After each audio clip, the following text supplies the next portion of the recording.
Welcome back. We are making Hong Kong style milk tea using tea leaves today. Through many years of testing, I find this combination to be the best. The first one is Chinese red tea.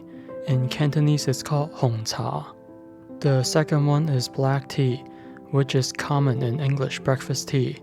There are many brands. I like to use Ceylon.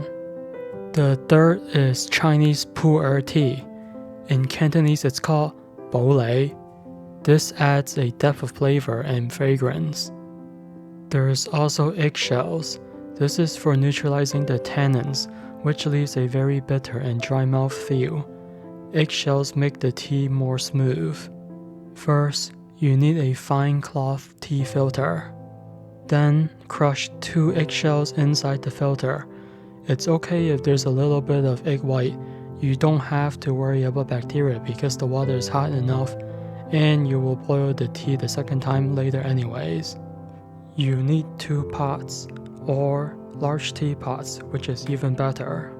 Add 15 grams of red tea, 10 grams of Ceylon tea, 5 grams of pu'er tea. Boil 1 liter of water and pour it into the tea. Let it steep for 8 minutes covered. Aerate the tea to bring out its fragrance by pouring it back and forth 8 times.